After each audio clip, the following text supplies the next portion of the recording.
এখন যারা বলছেন যে বাস্তবায়নের বিষয়টা নিশ্চিত করতে হবে বিফোর ইলেকশন, আমরা এগ্রিড, আমরা সনদে স্বাক্ষর করার জন্য অলওয়েজ এগ্রিড।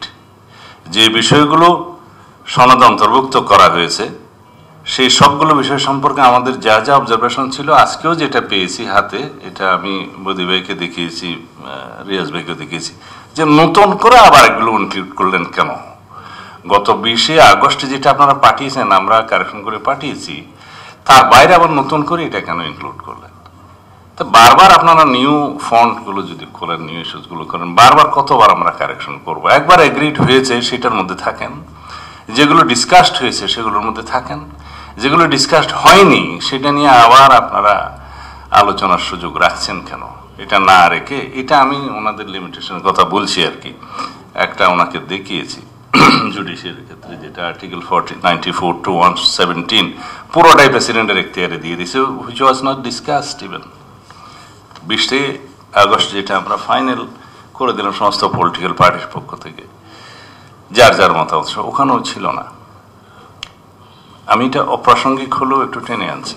তো এই যে পয়েন্টগুলো আমরা এগ্রিড হলাম, এগুলো বাস্তবায়ন করতে অসুবিধা নাই, অ্যাকসেপ্টিং দি কনস্টিটিউশনাল প্রভিশনস, যেটা এগ্রিড হওয়া গেছে উইথ নোট অফ ডিসেন্ট, সেগুলোর বিষয়। এটার ইমপ্লিমেন্টেশনের জন্য আমরা বলেছি 6th of June মাননীয় চিফ অ্যাডভাইজার যে ভাষণ দিয়েছেন, তার আগে, ঐকমত্য কমিশন গঠন হওয়ার আগে, সংস্কার কমিশনগুলো গঠন হওয়ার পরে, প্রাইমারি যে আলোচনা সভা হয়েছিল সেখানেও সব জায়গায় তিনি বলেছেন যে এই সংস্কারগুলোতে সবগুলো রাজনৈতিক দল একমত হবেন, সেগুলো নিয়ে আমরা সনদ করব।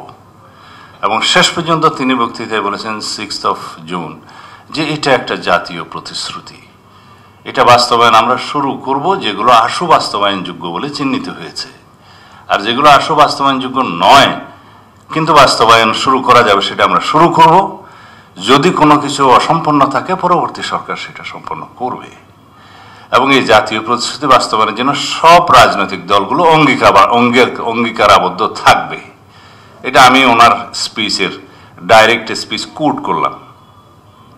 তো এর প্রেক্ষিতে আলোচনাগুলো হয়েছে এবং আমরা দীর্ঘ আলোচনায় 2 মাসের মধ্যে 23 দিন আলোচনায় জাতীয় ঐকমত্য কমিশনের কথা বলছি, ওর আলোচনা তো আরো আগে হয়েছে 6টা কমিশনের রিপোর্টের উপরে, একটা জায়গায় আসা গেছে। এখন যদি নির্বাচন কন্ডিশনাল করা হয় সেটা কি আমাদের জন্য ঠিক হবে? নির্বাচন সংস্কার এবং বিচার বাস্তবায়ন না হলে নির্বাচনে যাওয়া না, এরকম অনেক বক্তব্য আসছে। এটা তো নির্বাচন এবং সংস্কার বা বিচার, এগুলো তো মিউচুয়ালি ইন্টারডিপেন্ডেন্ট নয়। বিচার অনেক সময় লাগবে সমাপ্ত হতে, এটা চলবে। বিচারের জন্য যদি কোনো আমরা টাইম লাইন নির্ধারণ করি সেটা অবিচার হবে, ইনজাস্টিস হবে। এটা অবশ্যই অ্যাকিউজদেরকে অ্যাম্পল অপরচুনিটি দিতে হয় শুনানির জন্য, এবং বিচারের প্রত্যেকটা পর্যায়ে আছে। চার্জ ফ্রেম করার জন্য লয়ারকে সময় দিতে হবে, করার পরে ডিসচার্জ পিটিশন শুনানির জন্য সময় দিতে হবে, ডিসচার্জ পিটিশন রিজেক্ট হওয়ার পরে থাকে আবার সাক্ষীর জন্য সময় দিতে হবে, বহু সময়ের বিষয়। সেইটা এতদিনে হয়তো কেউ কেউ যারা দাবি করেছেন বুঝেছেন, এখন আর বেশি বলে না যে বিচার নিশ্চিত করতে হবে। এগ্রিড, আমরাই সবচেয়ে অবিচারের সম্মুখীন। যদি আমরা ম্যান্ডেট প্রাপ্ত হই, আমাদের এটা ফার্স্ট প্রায়োরিটি। আমাদের ফার্স্ট প্রায়োরিটি হচ্ছে গুম খুন নির্যাতন যাতে বাংলাদেশে না হয়, পলিটিক্যালি কোনো পারসিকিউশন না হয় সেটা নিশ্চিত করা। সেটা আমাদের ন্যাশনাল কমিটমেন্ট, আমাদের পার্টি কমিটমেন্ট সব। কিন্তু এখন যেভাবে বিচার প্রক্রিয়া চলছে সেটা শ্লথ গতিতে বলেই আমরা অনেক সময় বলেছিলাম যে ট্রাইব্যুনালের সংখ্যা আরো বাড়ানো হোক, এবং একটা বাড়িয়েছে আমাদের সবার দাবির প্রেক্ষিতে, এখন আরো বাড়াবে বলছে। But prosecution team, inquiry team and investigation team, এদের লজিস্টিক নাম্বার অনেক বেশি কম। শুধু বক্তৃতা দিলে তো হবে না, বিচার হবে না। অনেক দিন আগে মামলা করেছি কিন্তু ইনভেস্টিগেশন পর্যায়েই শুরু হয়নি, সেটা বুঝতে পারতেছি।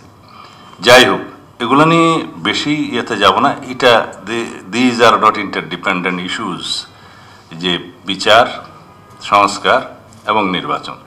নির্বাচন একটা 16 বছরের অবিরাম গণতান্ত্রিক আন্দোলনের ফসল। ভোটাধিকার প্রয়োগের যে আকাঙ্ক্ষা, সেই আকাঙ্ক্ষা গণ অভ্যুত্থানের আকাঙ্ক্ষার মধ্যে 1 নম্বর। গণতান্ত্রিক অধিকার, সাংবিধানিক অধিকার এবং বৈষম্যহীন সমাজ ব্যবস্থা প্রতিষ্ঠার যে আকাঙ্ক্ষা, সেটা ছিল সম্মিলিত এগুলো শহীদের অঙ্গীকার এবং প্রত্যাশা। এখন সেই জায়গায় যদি আমরা ভোটাধিকার প্রয়োগ নাই করি, করতে না পারি, তাহলে এই সমস্ত অধিকারগুলো বাস্তবায়ন করার ফোরামটা কোথায়? বারবার রাস্তায়? সেটা হতে পারে না। এবং এই ফোরামটা প্রতিষ্ঠা করার জন্য আমরা যে অবিরাম প্রচেষ্টার মধ্যে আছি, সেটাকে গণতান্ত্রিক সংগ্রাম বললে ভুল হবে না। এখন এখানে যদি রাজনৈতিক দলের, নিজস্ব রাজনৈতিক দলের এজেন্ডা এবং স্বার্থে যদি আমরা জাতীয় স্বার্থটা ভুলে যাই, সেটা আমাদের জন্য আত্মঘাতী হবে।